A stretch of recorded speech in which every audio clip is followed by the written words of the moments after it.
solicitamos verificar sus teléfonos se encuentren en modo silencio para evitar interrupciones durante el conversatorio. Muchas gracias.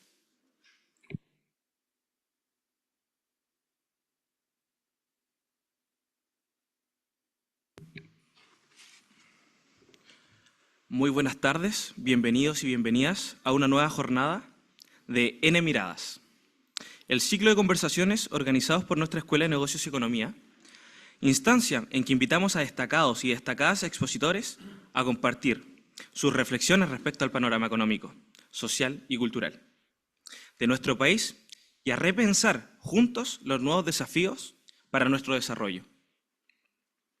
En el conversatorio que hoy nos reúne, lleva como nombre Chile, un caso de desarrollo frustrado, junto a Óscar Landerreche, destacado economista, investigador, académico de la Facultad de Economía y Negocios de la Universidad de Chile. Saludamos a todas y todos a quienes nos acompañan el día de hoy, tanto estudiantes y académicos de nuestra Escuela de Negocios y Economía, como alumnos, profesores y profesores de otras carreras de la universidad, y especialmente a las personas que nos acompañan desde otras instituciones, y también saludar a quienes nos ven hoy por vía streaming. Saludamos especialmente a Alex Paz Becerra, vicerrector de Administración y Finanzas de la Pontificia Universidad Católica del Paraíso. Don Rodrigo Navia Carballo, director de la Escuela de Negocio y Economía de la PUCB. Claudio Elortegui Raffo, ex rector de la universidad y profesor emérito de nuestra escuela. Y don Bernardo Donoso Riveros, ex rector de la Pontificia Universidad Católica del Paraíso y profesor emérito de nuestra escuela. Sobre nuestro invitado de hoy, Óscar Landerreche, fue presidente del directorio de Codelco entre los años 2014 y 2018 y es académico de la Facultad de Negocio y Economía de la Universidad de Chile. Nuestro expositor combina una mirada técnica con una sensibilidad política que permite explorar la relación entre economía, institucionalidad y ciudadanía. Su experiencia y análisis crítico lo posicionan como una de las voces más influyentes para debatir el futuro de nuestro país.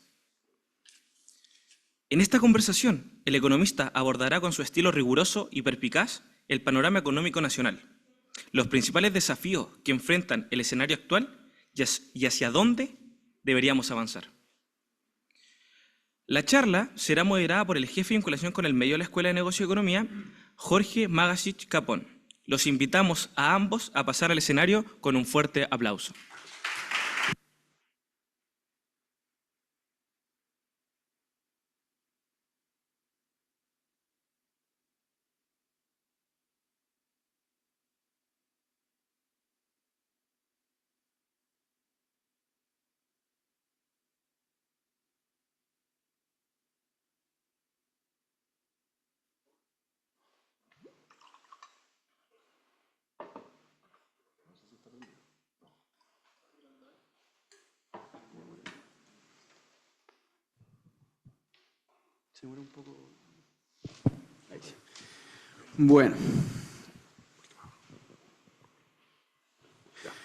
Bueno, gracias, Víctor.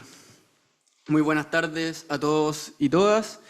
Les damos la bienvenida a un nuevo encuentro de nuestro ciclo de conversaciones N Miradas que hemos creado desde la Escuela de Negocios en conjunto con el Centro de Estudiantes de nuestra escuela, a quien hoy día está representado por nuestro maestro de ceremonia, Vincent Muñoz, su presidente, para pensar y discutir los grandes temas del país, porque queremos que nuestra escuela sea un lugar donde no solo se formen profesionales, sino también ciudadanos y ciudadanas comprometidas con el desarrollo de este país. Hoy tenemos el honor de conversar con Óscar Landerreche. Bienvenido, Óscar. Economista académico de la Universidad de Chile, expresidente de Codelco y autor de varios libros fundamentales para entender la economía, la actualidad y la política chilena contemporánea. La conversación de hoy lleva por título Chile, un caso de desarrollo frustrado, retomando la provocadora afirmación de otro profesor de la Facultad de Economía y Negocios, Aníbal Pinto. Bueno, Óscar, vamos a partir con la pregunta que nos convoca hoy día. ¿Crees que Chile sigue siendo un caso de desarrollo frustrado? Bueno, primero, antes de responder, agradecer la invitación y comentar de que la cantidad de gente que se toma el tiempo a esta hora, con este clima. Esto muestra que ustedes necesitan, digamos, mejores formas de entretención, digamos. En cierta medida es un poco trágico que estén acá, pero ya que los tenemos, aprovechemos, digamos.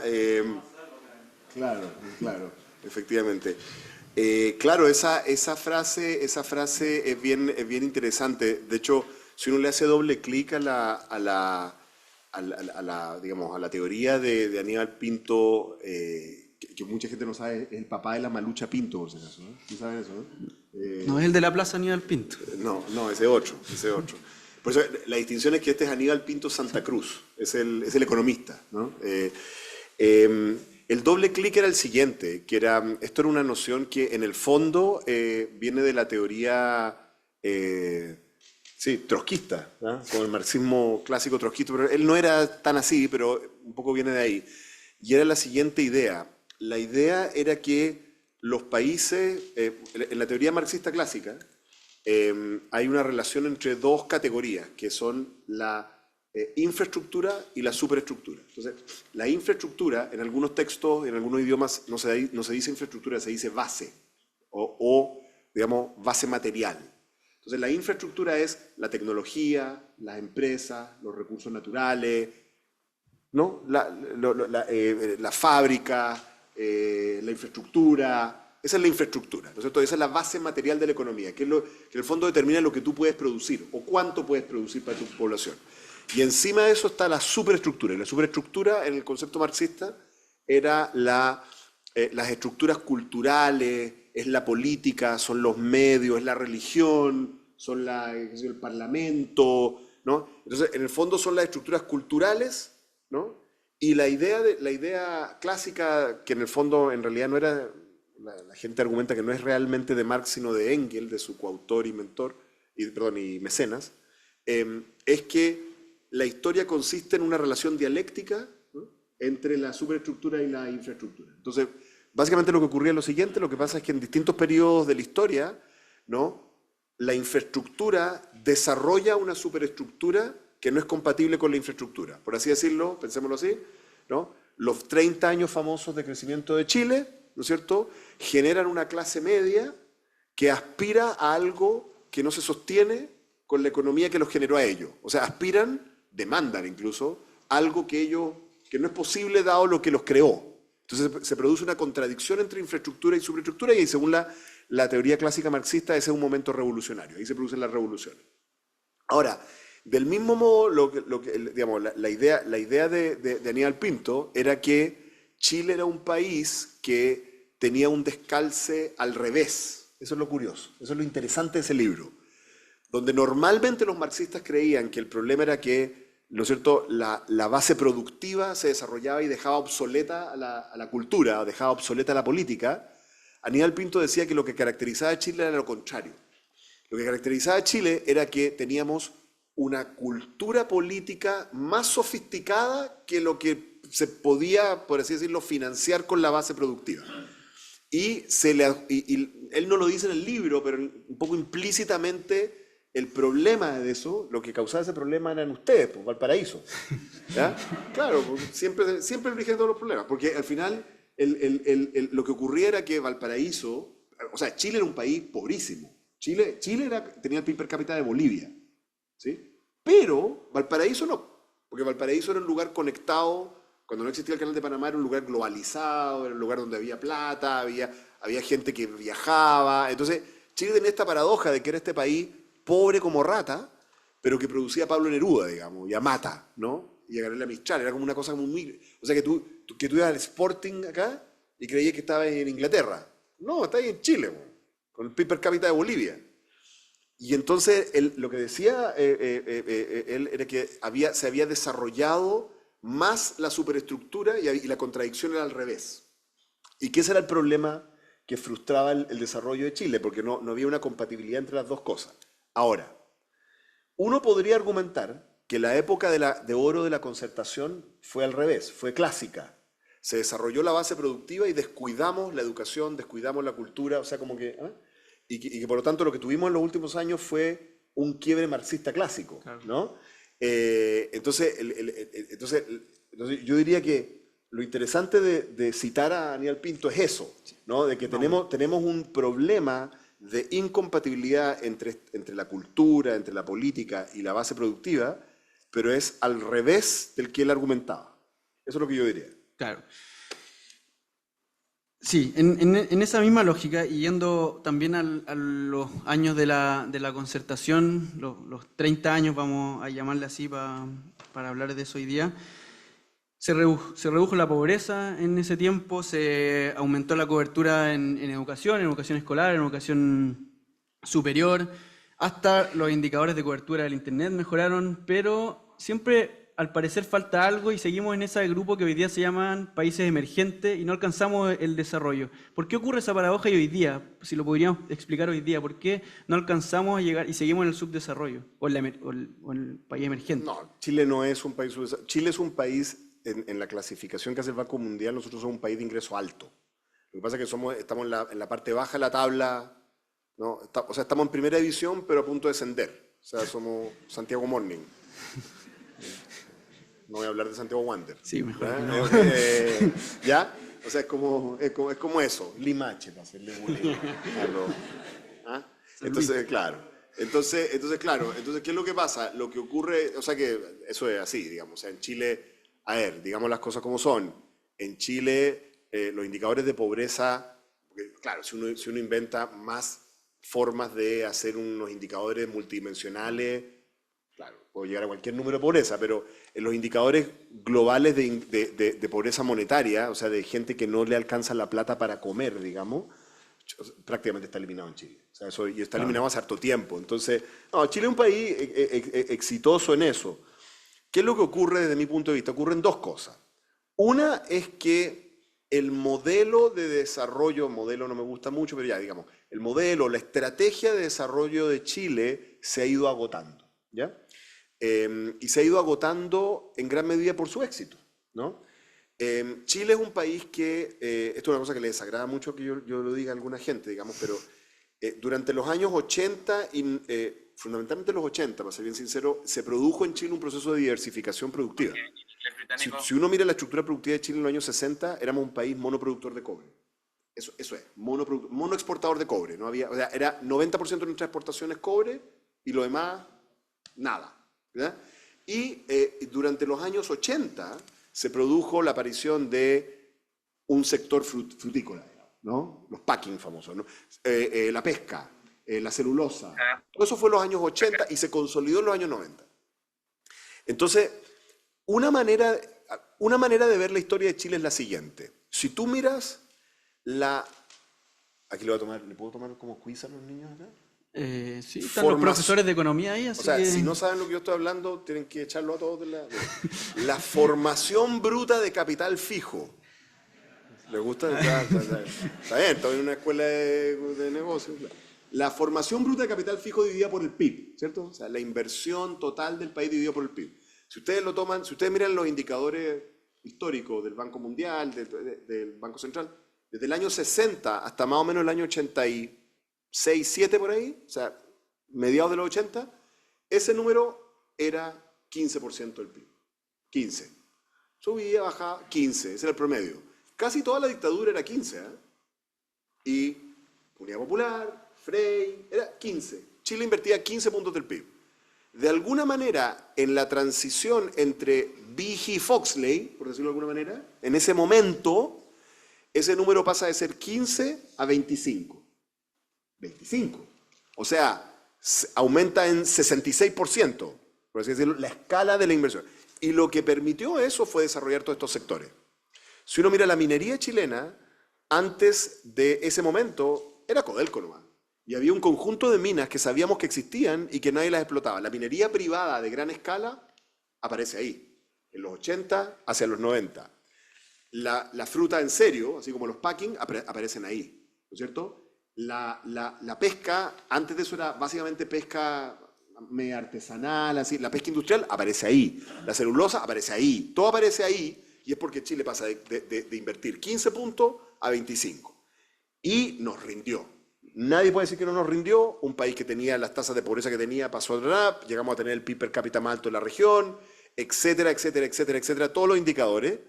Pero, de nuevo examen para los alumnos, hay una cosa, hijos míos, que se llama los rendimientos decrecientes, ¿no? Introducción a la economía, espero yo, ¿no? O por lo menos macro, ¿no? Los rendimientos decrecientes, más viejos que el hilo negro. O sea, si uno hace lo mismo, más de lo mismo, cada vez te rinde menos. Entonces, cuando uno maneja al norte de Santiago, o de aquí metiéndose para la entrada al norte de Santiago, están todos estos cultivos de palta que van subiendo por los cerros. ¿Se pueden imaginar lo que es regar esos malditos árboles? O sea, tiene que ser por goteo, ¿me entendido, no? Y debe ser carísimo. Lo que no sé es cómo lo recogen las paltas, debe ser como paracaídas. ¿No? O sea, te rinde menos. O sea, si tú tenías el terreno al lado, esto es David Ricardo, ¿eh? Si tú tienes el terreno justo al lado de la Concagua, oye, tiráis una palta y te sale el árbol y después como que te lo recoge tu hijo, digamos. Pero si tú estás ahí lejos en la punta, bueno, los rendimientos son decrecientes. Si tú eres el primer gallo que puso la reja de Salmones, ¿cómo se llama? Víctor Pugi se llama. Sí, el primer viejo que puso una reja de Salmones, lo puso en el mejor lugar de salinización, temperatura, le rindió. Oye, los salmones salían así guatones, ¿ah? Pero ahora todos esos lugares están tomados. Entonces tenéis que... es más caro, ¿me entiendes? O sea, todos los terroirs buenos para hacer vino en Chile están básicamente tomados. No es tan fácil eso. Por eso es que las viñas grandes tienen cosas en Mendoza, incluso algunas tienen hasta en Australia, rendimientos decrecientes. Entonces, una de las cosas que ocurrió es que hubo estos rendimientos decrecientes y la paradoja en Chile es que no fuimos capaces de hacer lo que otros países exitosos hacen, que es que cuando están con esos rendimientos crecientes, logran transitar hacia otros sectores. Vamos a avanzar hacia el Pacto de Desarrollo, pero vamos en el diagnóstico todavía. Pero hay todavía. una segunda cosa, que yo creo que es parte del problema, y es que, desde mi punto de vista, Chile fue extremadamente lento en solucionar sus problemas sociales y de equidad. Lo raro, lo paradójico es que la gente que me escucha hoy sabe que yo soy extremadamente crítico de la izquierda chilena contemporánea. Muy crítico. Pero en realidad, si me escucharan hace 15 o 20 años atrás, yo era un autoflagelante. Yo lo que decía es que la concertación se estaba quedando atrás en temas de educación, equidad, salud, pensiones, y que eso iba a destruir el proyecto que se estaba ejecutando. Chile logró reducir la desigualdad. Logró reducir la desigualdad, si uno mira los indicadores, objetivamente lograron reducir. Pero cuando partimos a la salida de la dictadura, Chile tenía indicadores de desigualdad parecidos a los que tiene Sudáfrica, que es el país más desigual del mundo. Éramos en ese momento, sí, uno de los países más desiguales del mundo y sin duda de la región. Hoy ya no somos. Los países más desiguales de la región son Colombia y Brasil. Y logramos, con mucho esfuerzo, alcanzamos, bajando, los niveles de desigualdad de Ecuador,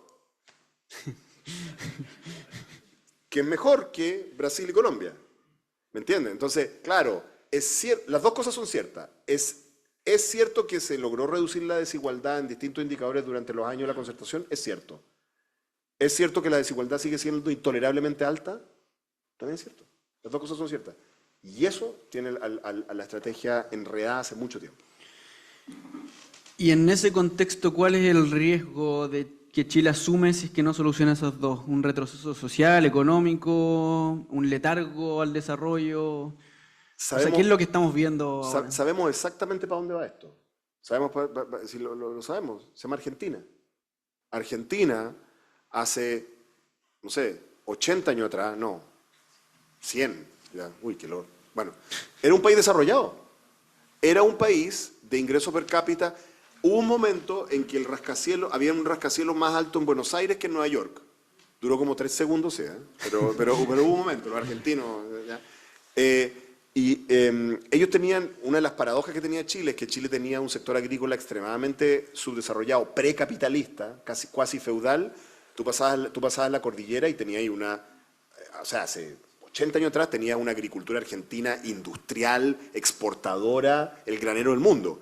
Era una cosa muy rara. Argentina era un país desarrollado y lograron, por no resolver sus problemas de desigualdad, que hicieron que su política se volviera extremadamente tóxica, ¿no? En fin, el peronismo y todo lo demás, ¿no? El cuento. Y además por este problema de quedarse por una clase empresarial y una élite que se quedó conforme, por así decirlo, con los niveles realmente esplendorosos de riqueza que tenían. O sea, la élite argentina eran los campeones mundiales de polo, el rugby, el hockey, después, digamos. O sea, ser, como dirían, un cheto allá, o sea, es extraordinario, digamos. O sea, tu calidad de vida es infinitamente mejor que un gallo rico en Europa, en esa época, ¿no es cierto? Y entonces hubo una autocomplacencia de no llegar hacia el siguiente punto, de que tú cuando has logrado una situación de privilegio, aunque sea merecido, eso no es una excusa para dedicarme el resto del día, digamos, de mi vida y que la siguiente generación se dedique básicamente, digamos, a disfrutar de la vida. No, esa es la oportunidad para apalancar el proceso de desarrollo de tu país. Y eso los argentinos fallaron, en cierta medida los uruguayos también. Y lo que a mí me da susto es de que, mira la casualidad, pues, un país muy parecido. ¿A qué nos parecemos más? A ellos dos, y parece que vamos en la misma dirección. Claro. Una cosa que se me olvidó mencionar, ustedes cuando se inscribieron hicieron preguntas en el formulario, muchas de esas preguntas las incluimos acá, pero igual vamos a abrir el paso a las preguntas al final de la conversación. Óscar, para ir cerrando el diagnóstico un poco, para pasar a lo que es el nuevo Pacto de Desarrollo, que es lo que más ha escrito el último tiempo, si volviéramos a escribir el libro de Aníbal Pinto, pero con el diagnóstico hoy día, ¿sería desarrollo frustrado, desarrollo inconcluso, desarrollo en disputa, desarrollo bloqueado? Buena pregunta. Yo sería on hold. ¿Ah? Desarrollo en pausa. Porque hay una cosa que hay que decir, ¿ya? Y que yo creo que es bien importante reconocer, y es que el proceso de construcción institucional que se hizo en Chile en torno a la transición a la democracia, pero fundamentalmente en los años 90, ¿no es cierto?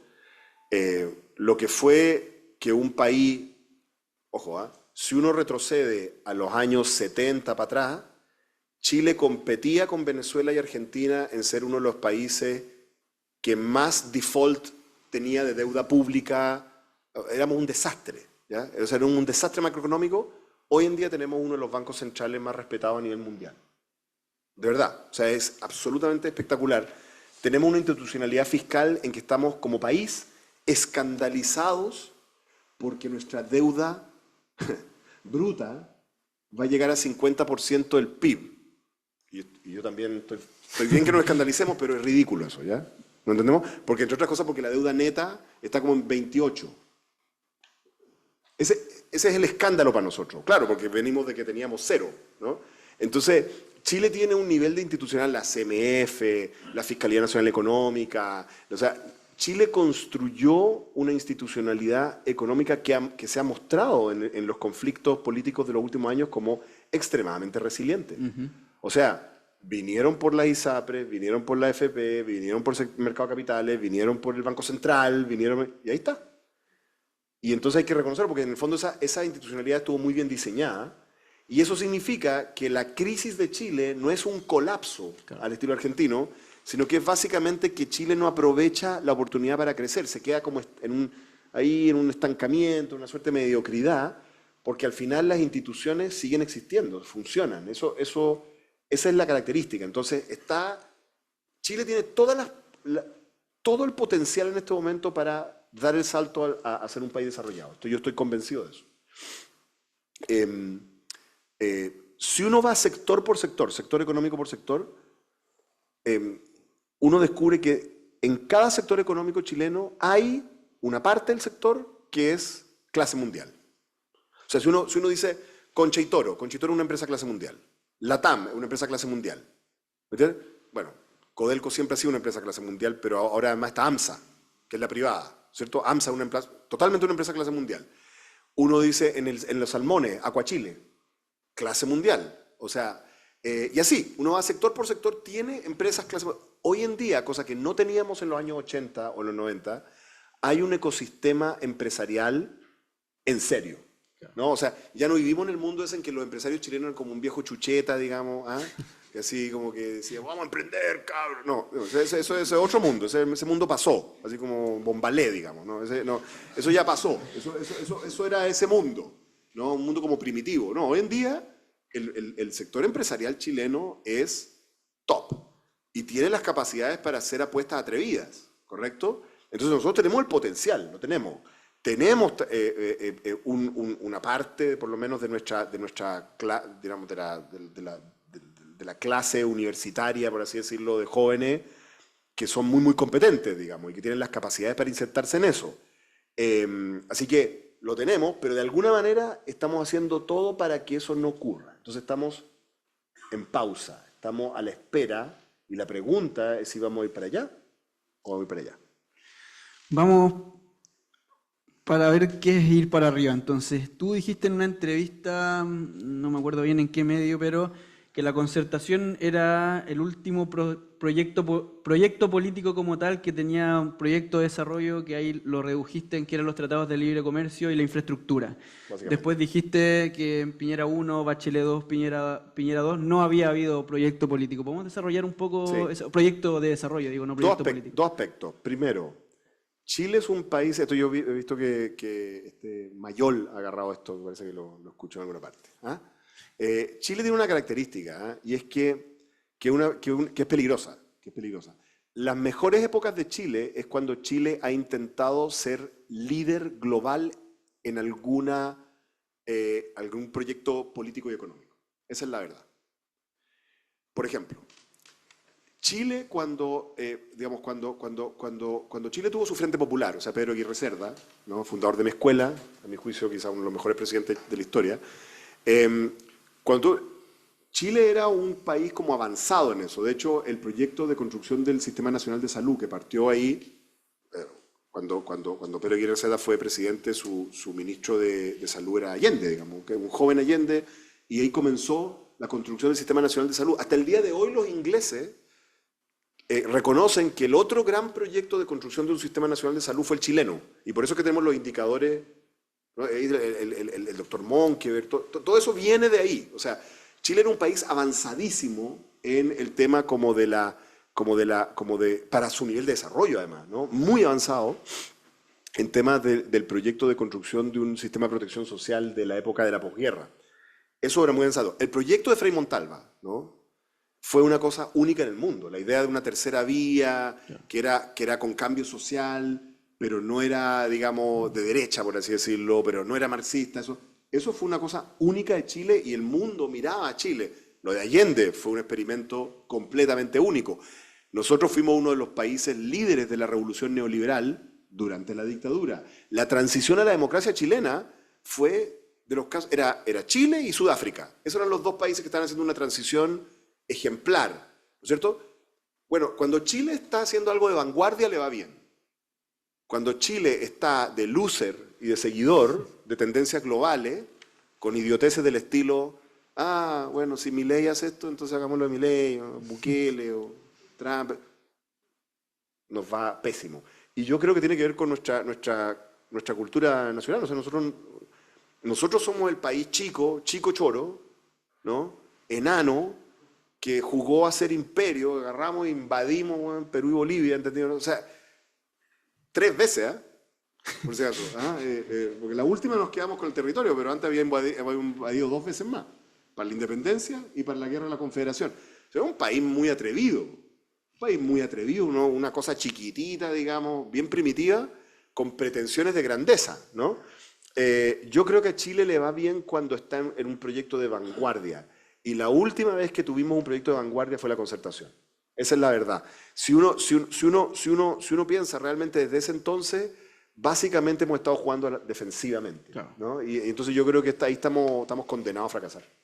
Perfecto. Y ese proyecto de vanguardia, tú lo has llamado en tus textos Pacto de Desarrollo, Nuevo Pacto de Desarrollo. ¿Nos podría explicar un poco en qué consiste ese Pacto de Desarrollo? Claro. Lo que consiste en partir de un diagnóstico de las tendencias que estamos viviendo, ¿cierto? Entonces, por un lado está este agotamiento del proceso de desarrollo basado no en recursos naturales, sino en los recursos naturales que hemos usado hasta el momento, porque puede haber otros, ¿correcto? Ya.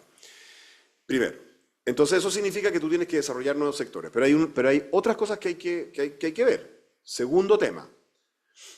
Esto lo ha dicho todo el mundo, pero es una realidad. hay una transición energética global que está ocurriendo y Chile tiene varias características que le permiten aprovecharla. Todo el mundo habla del tema de que tenemos cobre, y por suerte no hay mucho cobre en otras partes. ¿No es cierto? Tenemos litio, ¿no es cierto? Y tenemos el litio más barato de producir, además. Otra cosa es que no queramos producir más, ese es otro problema, ¿ya? Pero, está bien, pero además de eso, Chile es una especie como de Arabia Saudita de las energías renovables no convencionales. O sea, porque si tú quieres energía eólica, oye, en Chile lo que hay es viento, pues si tenemos los vientos que vienen del Pacífico. O sea, si querís mareomotriz, tenemos la corriente de Humboldt. Si querís volcanes, ¿cómo es que se llama la de volcanes? Se llama Geotermia. geo no sé qué cosa. We have those too. ¿Ah? ¿No es cierto? Si querís solar, tenemos una cuestión que se fríe en huevo frito. Digamos, en la cuestión. Si querís, o sea, y todo cerca del mar. Y todo cerca del mar. Entonces, Chile tiene un potencial, o sea, por ejemplo, ahora la nueva tecnología está que probaron los escoceses, que en el Mar del Norte lograron montar una central eólica flotante que ilumina una ciudad completa. ¿Eh? Y en el Mar del Norte, créanme que hay tormenta. Y la cuestión le da lo mismo. Pues genera más energía, de hecho. O sea, oye, nosotros tenemos un mar, o sea, no tenemos cómo gastar toda esa energía si hiciéramos eso en el mar Pacífico al frente de nosotros. Y ahí no se vería nada, y no le cortaría la cabeza a ninguna gaviota, nada, porque está por allá, no anda la gaviota está cerca de la Tierra. Entonces, digamos, esa tendencia, Chile puede ser un país ganador de la transformación, de la siguiente ola, que es la transformación eléctrica global. Eso es muy real. Segundo, la parte mala. Muchas de las tecnologías que están moviendo los cambios en la economía global son economías sustituidoras de trabajo. O sea, son economías, básicamente a lo que se dedican los californianos, los Elon Musk y los Amazon y todo eso, es básicamente a inventar algoritmos para sustituir trabajadores. Eso es. Antes creíamos que eran trabajadores de baja calificación, ahora sabemos que sustituyen trabajadores de alta calificación. Ahora yo les digo, ustedes no se preocupen, los algoritmos van a sustituir a los contadores, sí. Van a sustituir a buena parte de los médicos, sí. A los abogados, por suerte. ¿Ya? ¿No es cierto? Bastante, sí. ¿No es cierto? Pero a los economistas no nos van a sustituir porque es imposible escribir un algoritmo así de arrogante. Eso no, así que yo estoy muy tranquilo. Eso no es posible, no lo saben hacer. ¿Eh? Así que nosotros vamos a tener. Pero bueno, las tecnologías de sustitución de trabajo son un problema. Porque lo que no funciona, y eso es lo que le está pasando a Estados Unidos y el fenómeno Trump, es cuando tú tienes un modelo de desarrollo que puede ser muy dinámico, innovador, y crear valor y crear riqueza, pero en que eso no arrastra a la población de tu país. Si la población de tu país se siente excluida de eso, ¿no?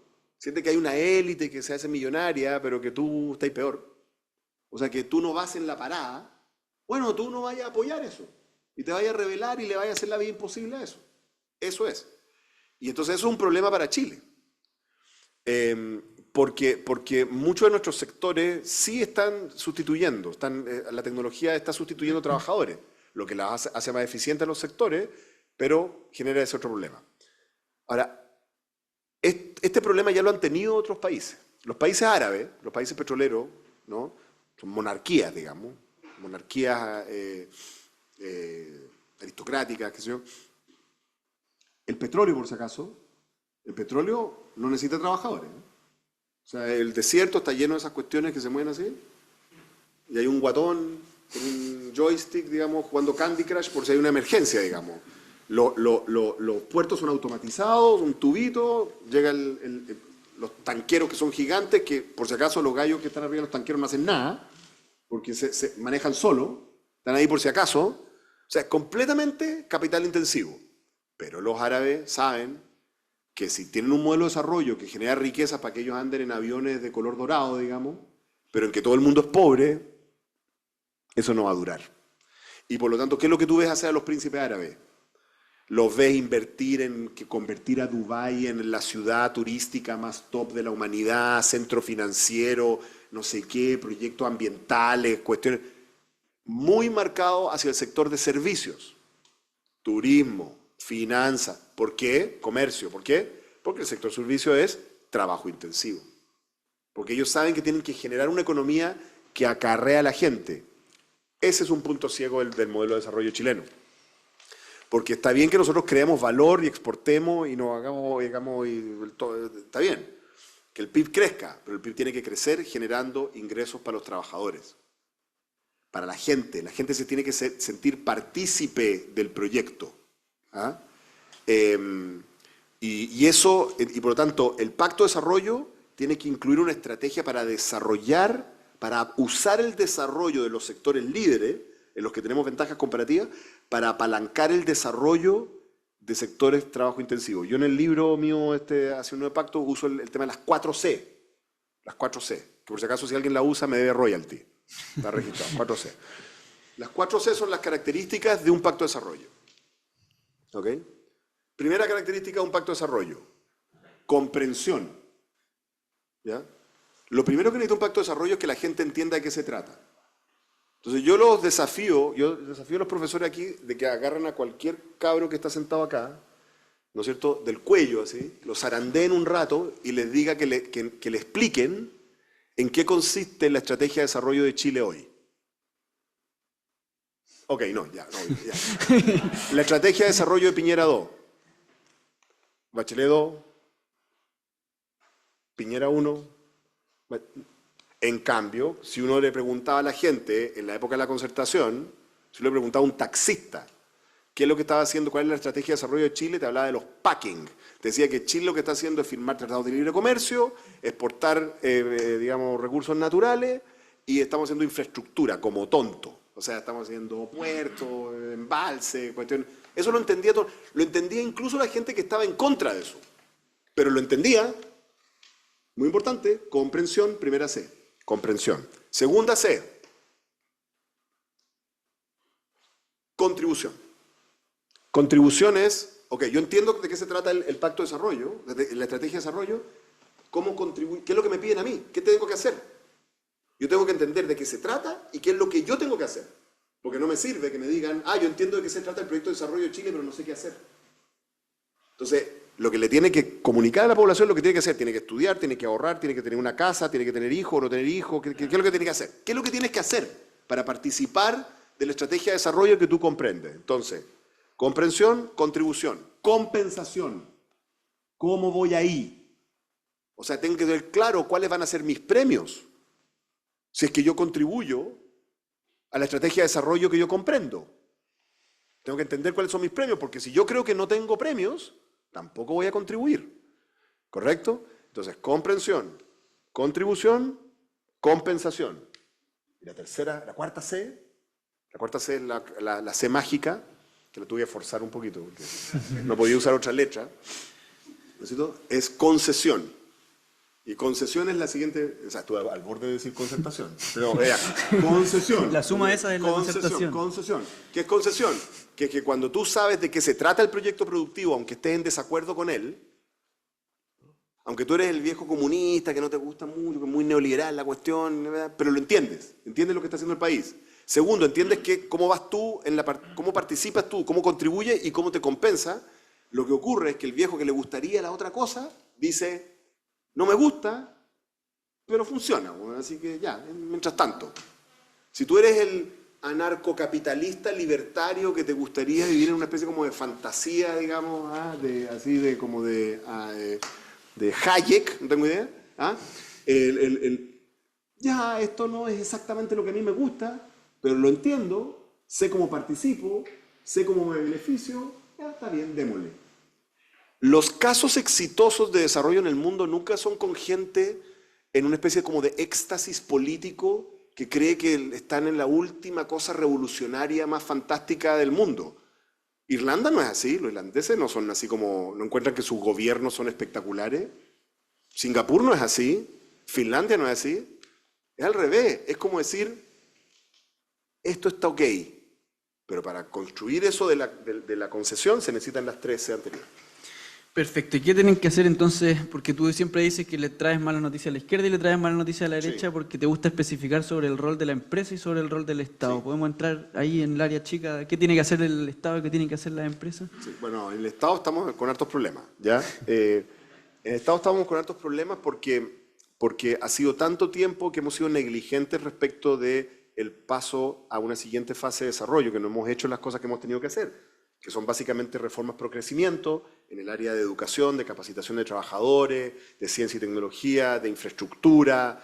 Hemos además retrocedido, hemos hecho reformas, por ejemplo, tributarias que desde mi punto de vista son malas. Yo siempre me opuse a la que se hizo, por si acaso. En fin, o sea, entonces estamos muy atrás, ¿no? Entonces tenemos que hacer, y como estamos muy atrás, se ha generado una especie como de cortocircuito. Yo quiero que ustedes imaginen el siguiente diagrama. Imaginen que aquí tengo la categoría crecimiento, ¿ya? Y la categoría crecimiento es causada por dos categorías.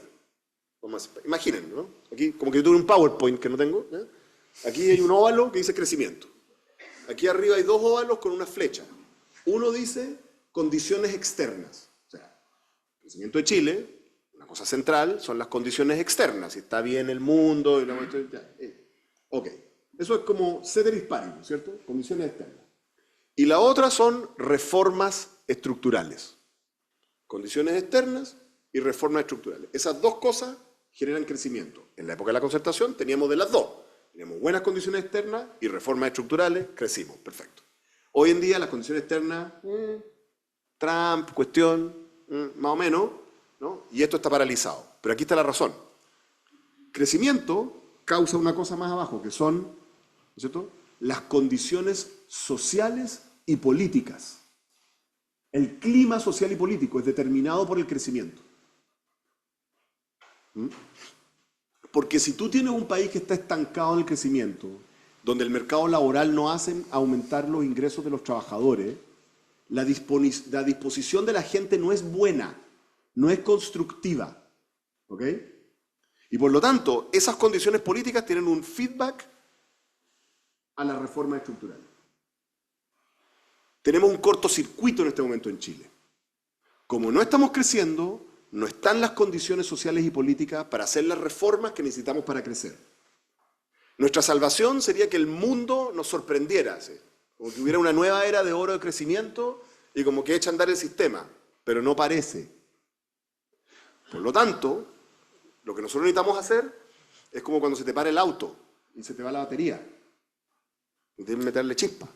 Esto los cabros chicos no saben, pero hoy en día, después de los millennials, si te para el auto, lo que tú haces es quejarte en Twitter y botar el auto, botarlo porque, claro, antes uno reparaba el auto, pero en fin. Bueno, había una cosa que uno le pone, lo conecta a una batería y prende el auto, uno le mete, o el desfibrilador.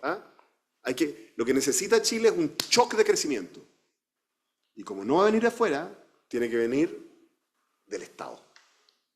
Y los mecanismos son más viejos que el hilo negro, son infraestructura, obras públicas, construcción de vivienda social, leyes tributarias cortas que incentivan la inversión rápida del sector privado, punto. Y eso es lo que te genera empleo y actividad. En el minuto en que empieza a mejorar el nivel, la gente va a tener menos tiempo para estar viendo sin filtro. Sí, pues porque van a estar preocupados de ganar plata. ¿Sí? ¿Correcto? Van a estar con mejor disposición y eso va a generar las condiciones políticas para las reformas que van a poder sacar adelante. O sea, lo que Chile necesita es un golpe de shock para echar a andar el motor. Así que ese es el problema central. Yo no veo a nadie hablando de esto en la política actual. Ya. Y segundo, el sector privado. No, el sector privado sí tiene un problema. ¿Ya?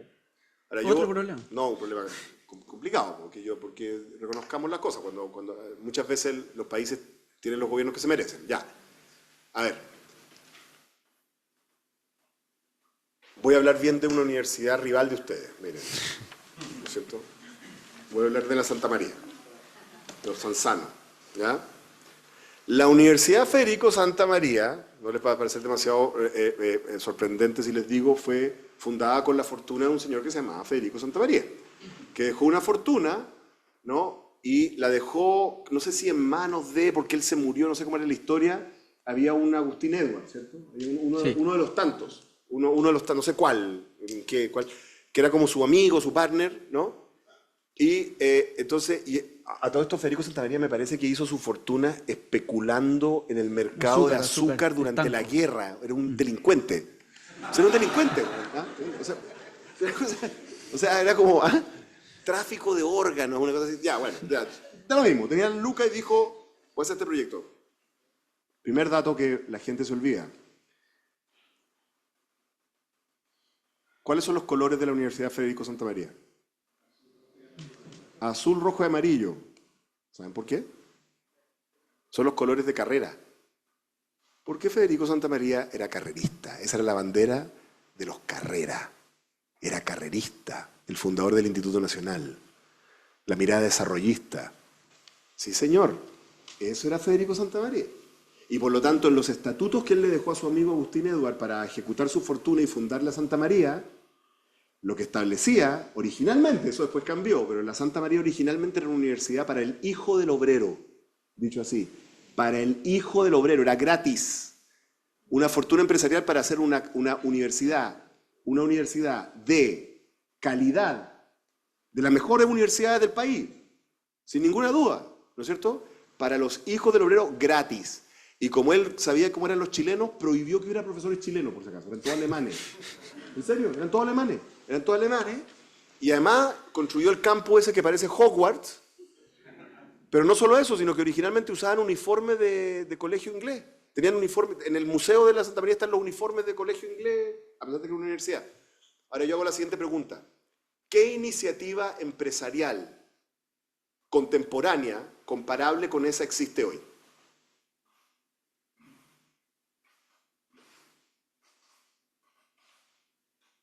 Pues está bien quejarse de Boric, ¿me entiendes?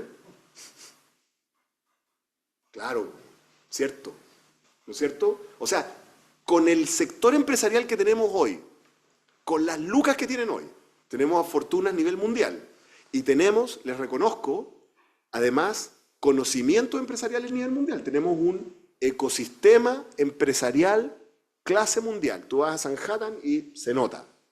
Yo me he dado las vueltas por el mundo, son clase mundial. ¿Dónde está la iniciativa comparable a esa? O sea, la iniciativa en la cual se usa esa capacidad empresarial para apalancar un proceso agresivo de desarrollo del país. Eso también nos falta. Y eso, por si acaso, se ve en todos los países capitalistas exitosos. El Carnegie Mellon Fund for no sé qué cosa, el no sé qué cosa de lo de Rockefeller Foundation, es completamente así. Si tenemos una élite empresarial argentina, voy a ser ofensivo aquí por si hay argentino, ¿no? Que en el fondo se duermen los laureles del placer de ser rico y se dedica a jugar polo, ¿no? En vez de una élite empresarial con vocación de desarrollo, o sea, con la agenda de que yo me hice rico no solamente para hacerme rico yo, sino para usar esa riqueza y ese conocimiento para convertir a Chile en una potencia. Eso es lo que quiero. Así piensan los coreanos. Así piensan los irlandeses. Eso es lo que nos falta en el sector empresarial. Voy a saltarme algunas partes para darle el paso a usted y quiero ir a problemas muy actuales en tu libro Chacota y en tu libro uno Chacota y en el otro Chamullo. Viene el siguiente de esa serie. ¿Y cómo se va a llamar? Charchazo. Bueno, Chacota habla del populismo, Chamullo habla de la posverdad. ¿Qué tan decisivos son esos fenómenos en la política contingente y actual? Y si es que hay figuras en la política hoy día que podrían representar ese problema. La mentira siempre ha sido un aspecto de la política, desde Pericles.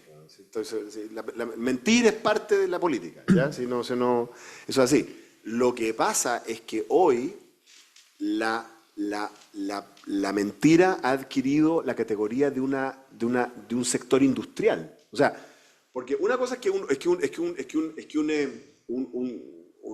político diga una mentira, ¿no es cierto? Yo voy a hacer tal cosa y no tiene ni una intención de hacerlo. Ya, eso lo han hecho los políticos de siempre.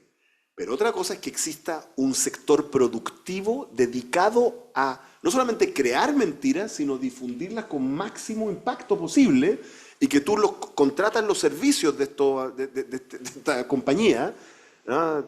Que todas están, no sé, en Moldavia y en Rusia y no sé dónde, ¿no? Es un sector, entonces cuando se industrializa algo malo, adquiere una categoría diferente. Entonces la gente me dice, ¿por qué se justifica el término posverdad? No es simplemente demagogia, mentira, no, porque esto ya adquirió una categoría industrial. Es lo mismo que cuando tú dices, cuando en un proceso de conflicto armado, tú matas gente, por definición, en una guerra matas gente, ¿cierto? Matar gente, o sea, si en una guerra matas a alguien es como, bueno, eso es la guerra nomás, matar. Ya, claro. Pero cuando tú conviertes el asesinato de gente en una actividad industrial, ¿ah?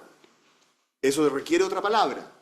Y tenemos otra palabra para la masacre a nivel industrial de una categoría de personas. Tenemos una palabra. ¿Cuál es la palabra?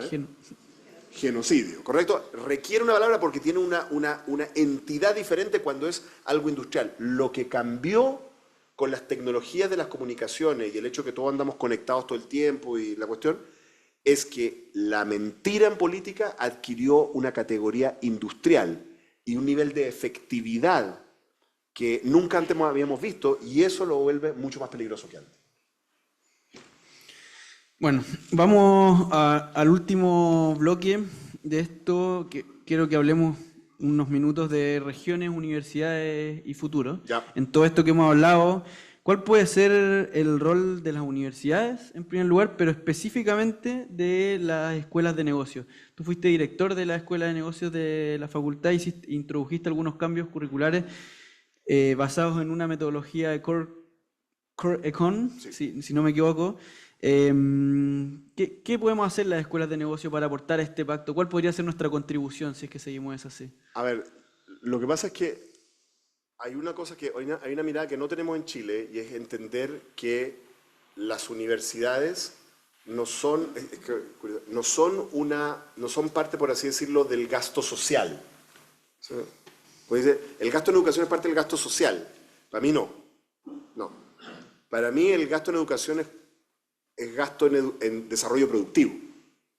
Y eso te cambia la mirada. ¿Ya? Y las universidades pueden ser palancas de desarrollo productivo. Entonces, por ejemplo, la universidad que yo hice mi doctorado en MIT. Si ustedes van a MIT tiene un campus súper bonito al lado del río de Boston, el río Charles, ¿cierto? Son como 2 kilómetros al lado del río, al otro lado está la ciudad, muy bonito. Son básicamente 2 cuadras. Son 2 cuadras a lo largo del río. Antiguamente lo que había era una línea del tren. Y después de eso había un barrio industrial. ¿Ya? Cuando yo estudié allá, una parte de ese barrio industrial había sido recuperado, se llamaba Tech Square. Era más que un square, ¿eh? Eran algo así como 8 cuadras completas, en que básicamente habían recuperado fábricas viejas y ¿qué habían hecho? Se habían instalado empresas ahí y habían hecho un trato con la universidad de que los profesores eran medio tiempo investigadores en la empresa, medio tiempo profesores. Los estudiantes hacían sus tesis desarrollando investigación con unos contratos que no les permitían, digamos, difundirla, obviamente, porque había propiedad industrial, ¿no es cierto? Hacían sus tesis básicamente desarrollando las cuestiones de las empresas y por eso se apalancaba un nivel de investigación científica que de otro modo no se podía hacer. Hoy en día son 4 cuadras por los 2 kilómetros, llenas de empresas. Ahí está la sede de Moderna que desarrolló la vacuna esta con inteligencia artificial y la de Pfizer también. Y 25.000 cosas más. Cuando tú vas a la universidad, cuando tú vas al campus de MIT ahora, cuando te encuentras con los mapas de campus, están los edificios de la universidad y los edificios de la zona privada que está asociada a la universidad, porque lo consideran parte del campus. Bueno, esto mismo que estoy diciendo es cierto de la Universidad de Tel Aviv, es cierto de la Universidad, Palo Alto, California, es lo mismo en torno a Stanford, exactamente lo mismo, es lo mismo en todas las grandes universidades del mundo, de ingeniería sobre todo, ¿no? Y de medicina también, ocurre mucho en medicina, biología. Se entiende que la universidad puede ser una palanca de desarrollo productivo. Y yo lo que creo es que las universidades tradicionales chilenas, porque en esto sí se requiere un poquito de, como dirían los ingleses, girth, o sea, un poquito como de ¿no? Esto no lo puede hacer así como la universidad que apareció anteayer, ¿no? No, tiene que ser universidades con tradición. Yo creo que tienen de mi punto de vista, deberían tener la misión de establecer parques o zonas de desarrollo industrial y científico en torno a sus campuses. Desde mi punto de vista, el entorno de Bochef, ahí de la Chile, debiera ser lo mismo que el entorno de MIT, el entorno de San Joaquín, el entorno de la Santa María, el entorno de ustedes, ahí abajo, acá arriba, donde quieran, ¿no es cierto? La UDECONCE. La UDECONCE tuvo un proyecto de esto, ¿eh? Tuvo un proyecto que se llamaba el PASI, el Parque Científico Industrial. Iban a desarrollar en torno al campus una zona con empresas instaladas que iban con este modelo, tal cual, ¿ya? Lo tuvieron que suspender por la evaluación ambiental. Qué lindo, ¿no? Porque lo que, digamos, eso es lo que hace falta en Concepción, ¿no? Árboles. ¿No es cierto? Entonces ahora, bueno, ahora tienen un nuevo proyecto en otro lado y parece que lo van a terminar haciendo, pero desde mi punto de vista, eso es algo que nosotros... Porque una de las cosas que sí tiene Chile es que las grandes universidades chilenas sí están entre las mejores de América Latina, entonces nosotros definitivamente podemos usarlo como una palanca de desarrollo. Y la última por mi parte, antes de abrir la palabra, si es que tienes algún comentario que hacer sobre la ley FES, hablando de universidades.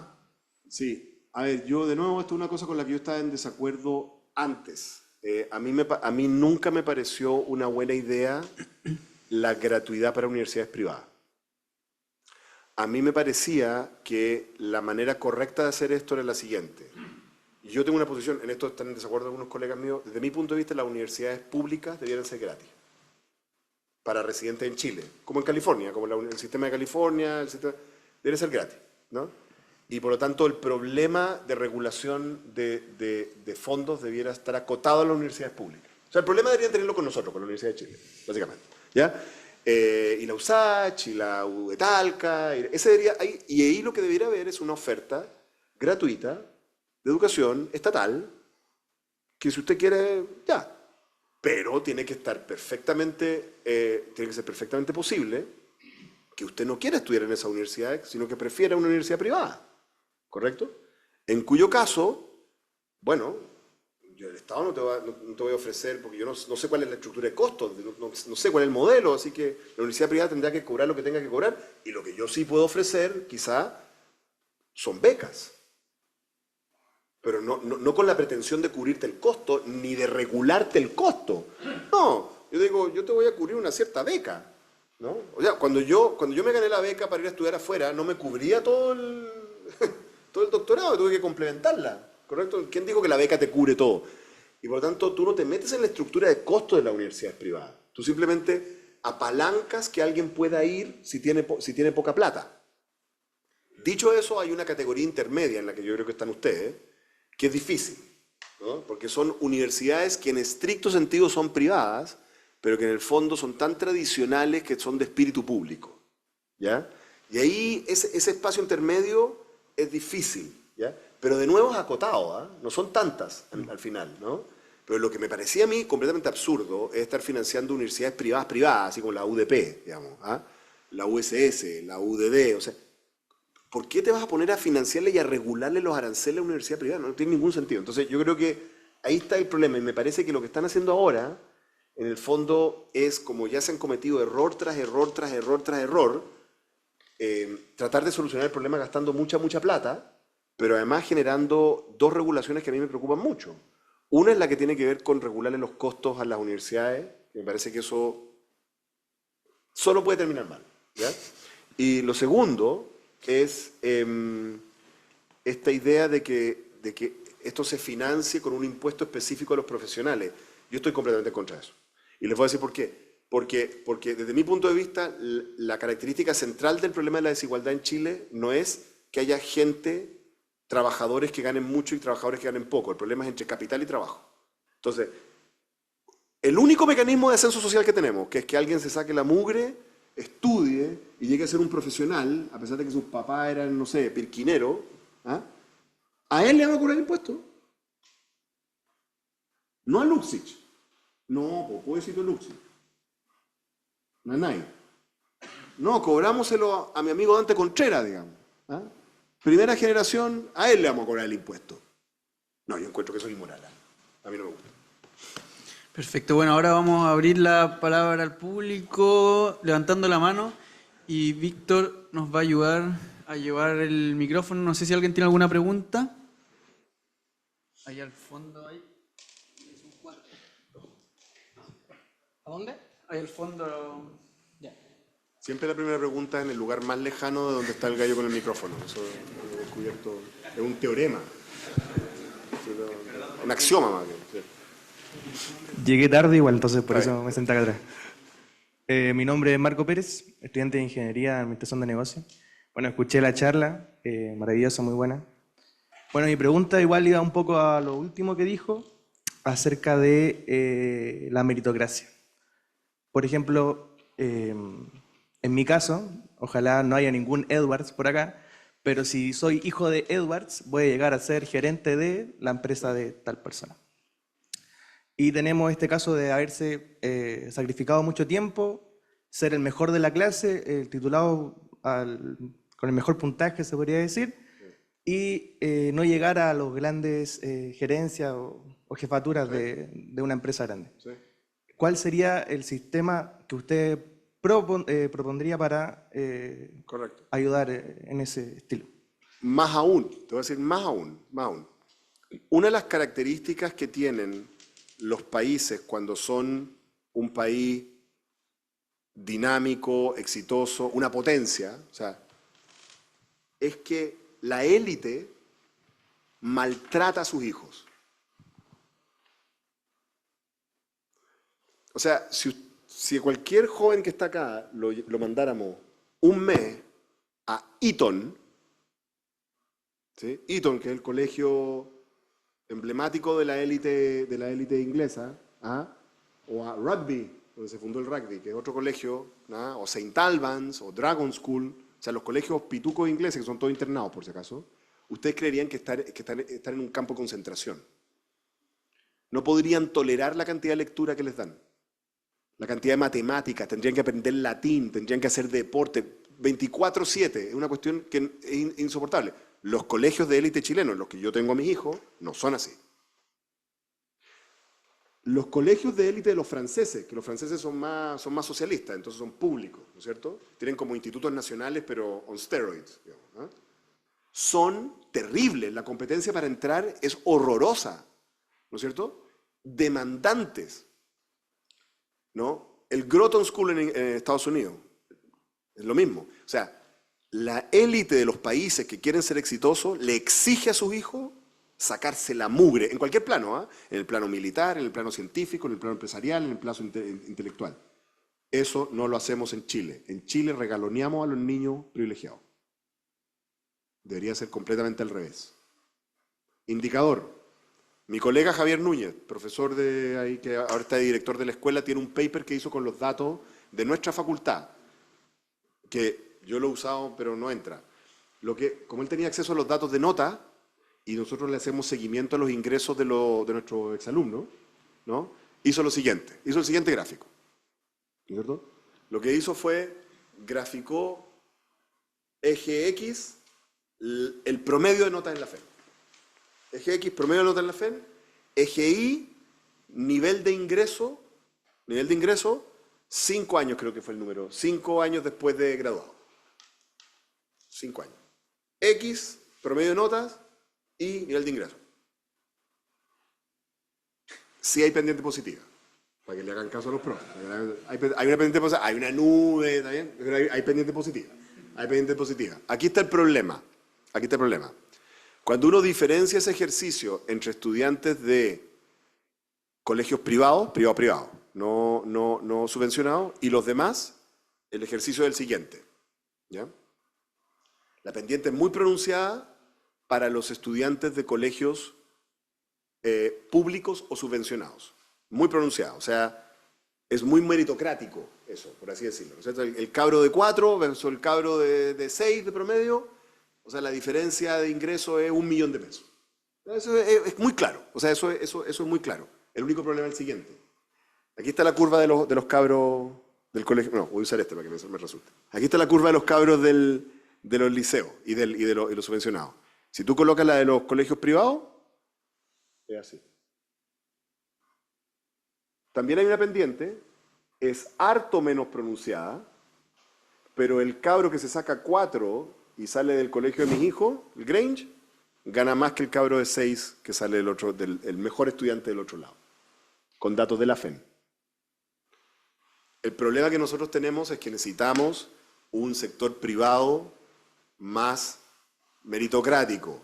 Necesitamos que ellos sean capaces de hacer, ¿no es cierto?, lo que hacían los emperadores romanos, ¿no? Que cuando les nacía un hijo tonto, lo dejaban vivir bien, pero ponían a cargo del imperio a uno que adoptaban.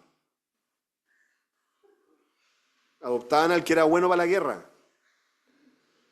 Porque tienen que ser capaces de diferenciar entre el interés familiar propio y el interés de su empresa o del país. Ahí tenemos un problema muy serio.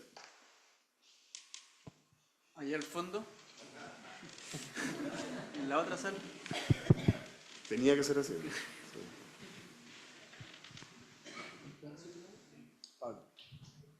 Hola, hola. Usted habla de las universidades como vehículo social.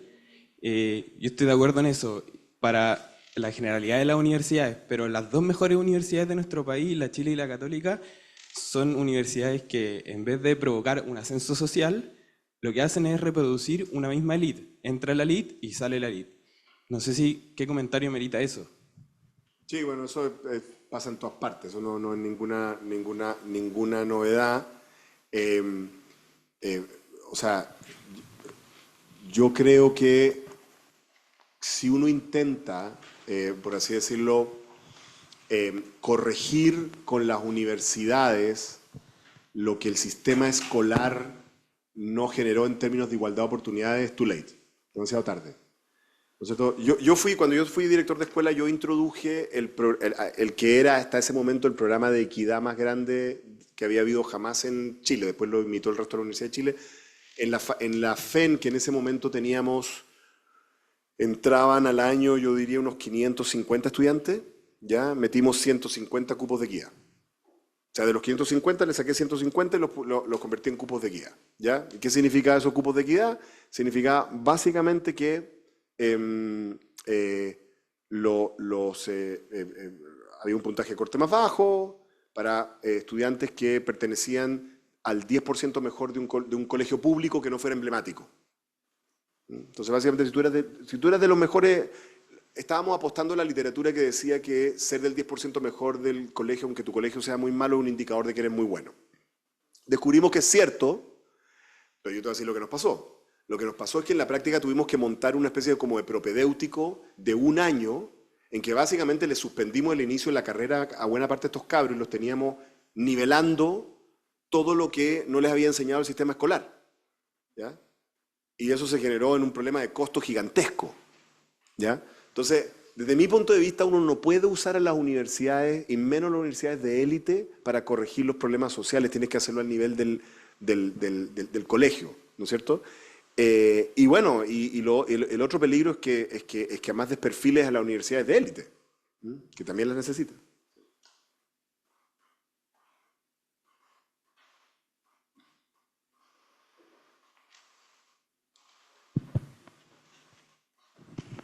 Hola, hola, ¿qué tal? Mucho gusto.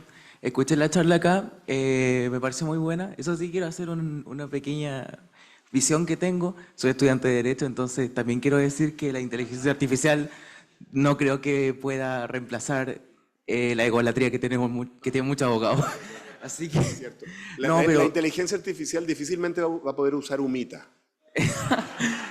O corbata si es que... O no corbata si es que quiere ser presidente. La pregunta que tenía es respecto a una frase que es que cuando Chile intenta hacer algo vanguardista, le va bien, que la acabo de sacar de acá. La pregunta es, ¿por qué lado actualmente crea que pueda venir la siguiente vanguardia chilena en cuanto a economía? O sea, yo creo que hay dos cosas. Una es que es lo que hablamos de la transición, de ser como además que nos lo están pidiendo a grito en el mundo, de ser como los líderes en términos de la transición energética. Yo creo que todavía estamos a tiempo para eso. ¿Ah? Pero hay que ser más agresivos, sí, hay que ser muy, muy agresivo, y además hay que ser menos fetichista, ¿no? Porque en Chile tenemos esta tendencia hacia los fetiches, como el hidrógeno verde, digamos, ¿no? En realidad el hidrógeno verde es una hipótesis. El hidrógeno verde es una manera de generar energía verde. Hay otras, digamos, ¿no? Hay otras maneras de almacenar, ¿no? Están los combustibles sintéticos, están las baterías de sales, o sea, hay distintas maneras. Entonces, el punto central es que vamos a ser el país que va a apostar a la transformación eléctrica en gran escala y a ser los campeones de eso. Yo creo que esa es una vanguardia. Y la otra vanguardia yo creo que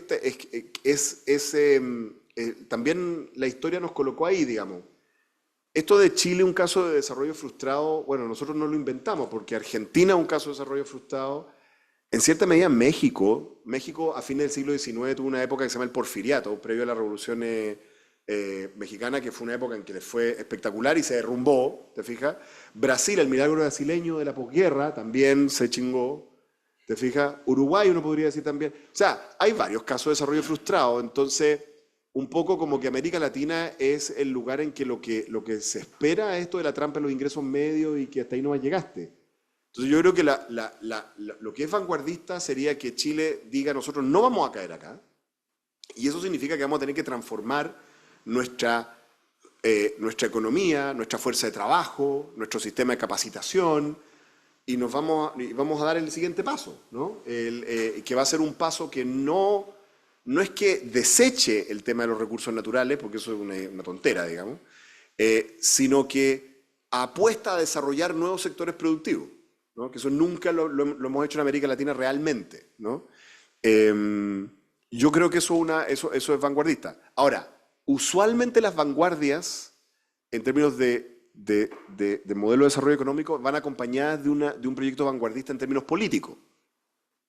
Algo nuevo, que no hay en ninguna parte. ¿Entiendes? Frei Montalva, la Unidad Popular, los Chicago Boys, la Concertación. La pregunta es si el sistema político chileno va a ser capaz de salir de sus casillas actuales, ¿no? Y hacer una recocción de algo nuevo, inesperado, que combina cosas que quizá uno no esperaría que estén combinadas. Yo sospecho que es el camino. Mi observación es que hay un core bien sustantivo de gente en la política, no en los extremos, que en realidad está bastante de acuerdo. Lo que pasa es que todavía están procesando lo que nos ocurrió hace 30, 40, 50 años, cosa que es muy válida, pero que no es mirar para adelante, es mirar para atrás. Piensen ustedes lo siguiente. En 1943, en Europa, básicamente lo que estaba ocurriendo era que los alemanes estaban dedicados a tratar de exterminar a todos los judíos y a invadir a todo el mundo. Estaban dedicados a matarse entre ellos. Piensen ustedes lo que era Europa 50 años después de eso. O sea, hay cosas más terribles que las que han pasado en Chile, que uno puede decir, ok, son terribles y no van a dejar de ser terribles y vamos a seguir reflexionando sobre ellas, pero ya pasó, ¿correcto? Ya pasó y ahora estamos en otra, ¿no? Ahora en Alemania hacemos, ¿no?, gay raves, o sea, claro, si eso es Berlín, ¿no? Ya, entonces, ¿me entiendes? A mí me parece que los parámetros de la política chilena están basados en el pasado. Y yo creo que tenemos que hacer una nueva cocción que vaya para el futuro. No sé si lo vamos a hacer, creo que no. Claudio. Sí. Bien, buenas tardes. Bueno, me pareció extremadamente interesante la conferencia.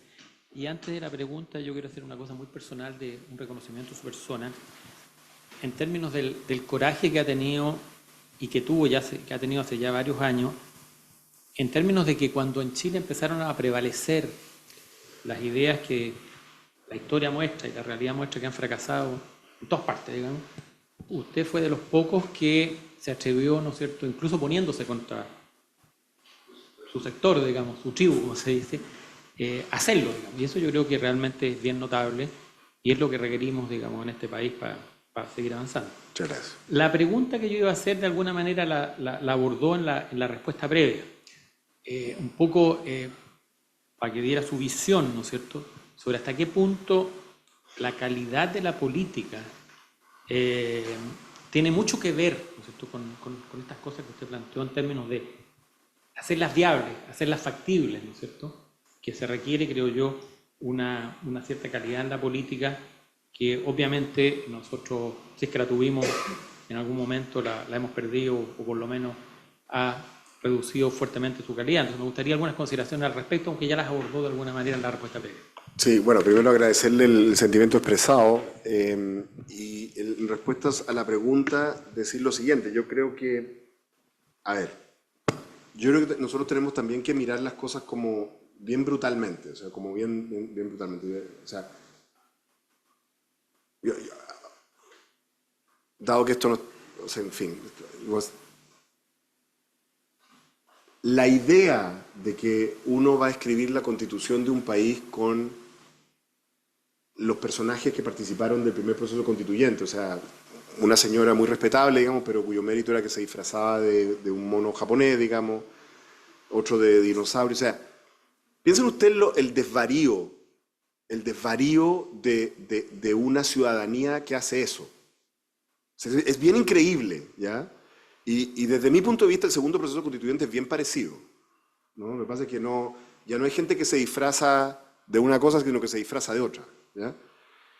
Entonces, yo creo que tenemos un problema en la cultura política de nuestro país, que antes era, una de las características de Chile era justo lo contrario, ¿no? Que en América Latina, Chile se caracterizaba por ser un país que tenía partidos políticos súper tradicionales como europeos, ¿no? Tenía un partido comunista, un partido liberal, un partido conservador, un partido demócrata cristiano, o sea, era como, ¿no? Era como muy seria la política chilena, y ahora estamos en el otro extremo, y a mí me parece que con ese tipo de decisiones que toma la ciudadanía, está bien difícil.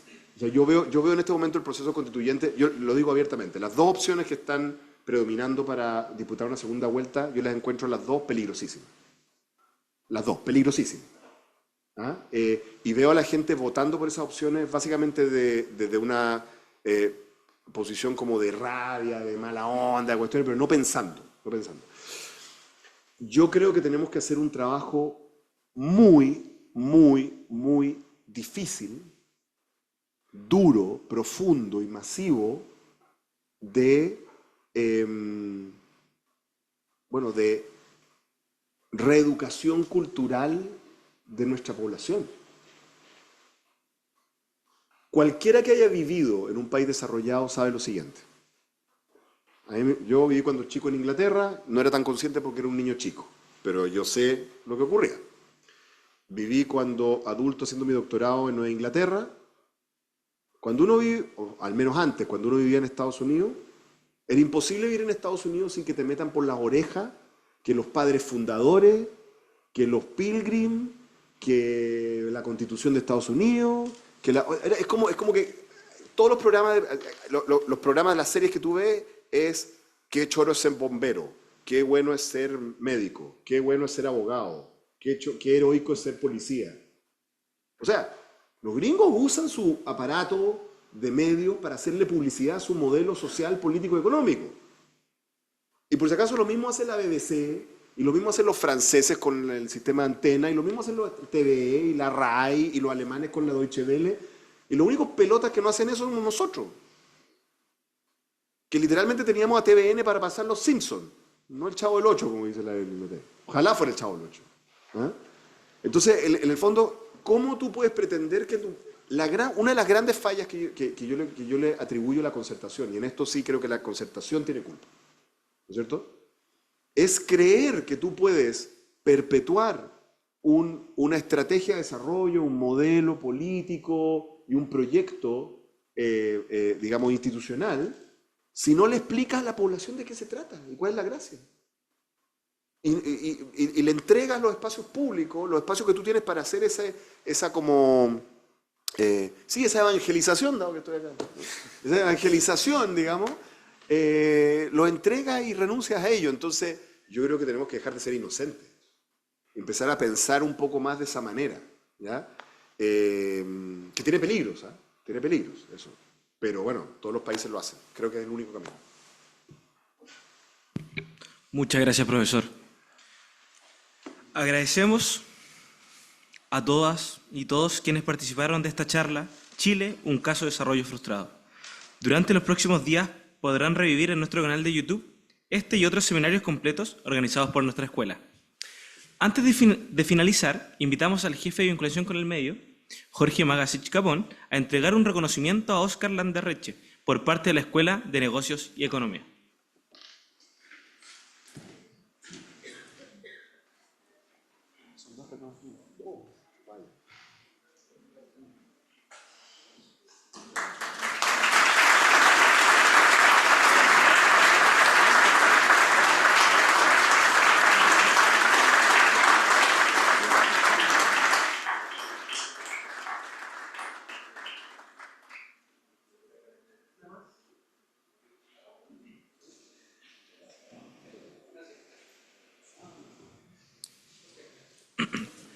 Agradecemos especialmente al profesor Landerreche por acompañarnos el día de hoy, compartir su experiencia con nosotros e invitarnos a reflexionar. Muchas gracias. Aprovechamos la oportunidad para invitarles a la próxima jornada de N Miradas, el día 2 de septiembre, donde conversaremos